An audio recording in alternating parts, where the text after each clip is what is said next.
Hello, my name is Ujwal Thota and I am from class 9. Today, I am going to be talking about responsible consumption and production. First, let me start by talking about sustainability.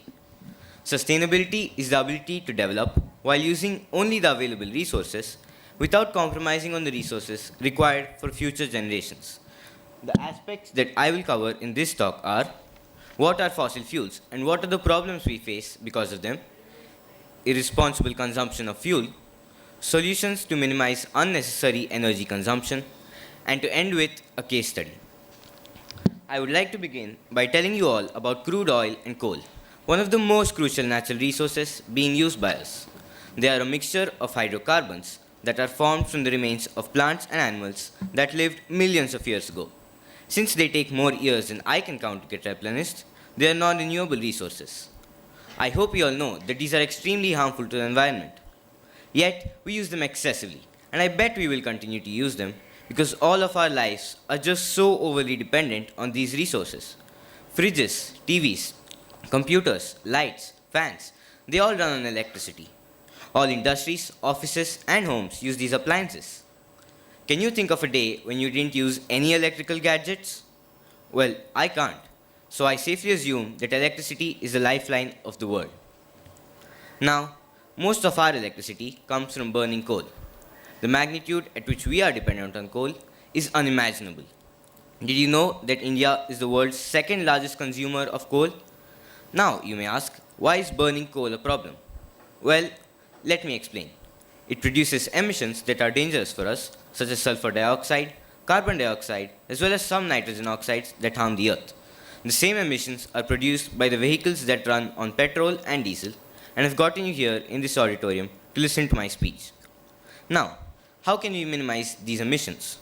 Well, thanks to fast evolving technologies, we now have many new solutions for the sustainable use of energy, such as solar panels, hydroelectric power, and wind power. But sadly, we are not implementing these technologies efficiently. Let's take a look at Rajasthan, for example.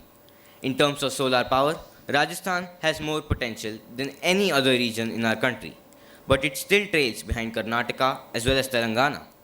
In terms of hydroelectric power, Arunachal Pradesh, along with some other northeastern states, have the greatest potential. However, no schemes have been formulated to actually develop this potential resource. Gujarat has the highest potential to generate wind power, but it still lags behind Tamil Nadu. We must develop these areas to the maximum and minimize the number of fossil fuels we use. Vehicles, cars. Let's talk about them, shall we? Who doesn't love them? There are about 30 million cars in India, two of which are mine. Now, let's do some maths.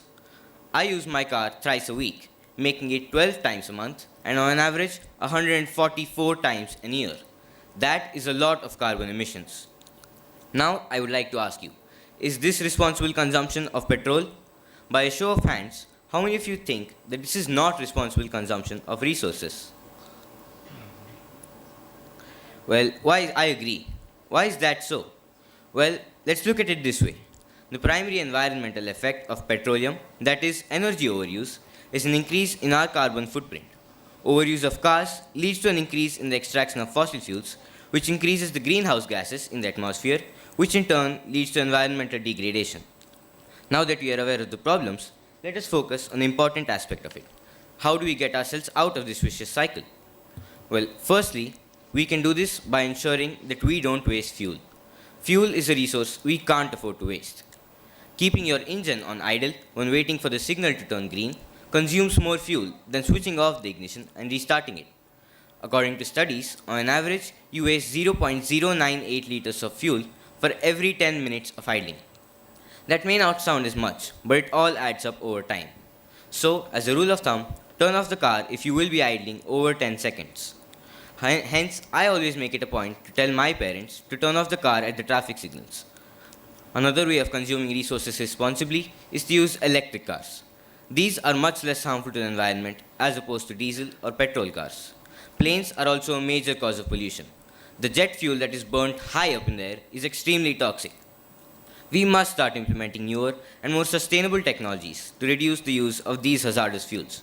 For example, we could start using a new technology of battery-powered planes for shorter distances. Methods have also been discovered to use hydrogen, a zero emission fuel, in planes, which would make air travel sustainable.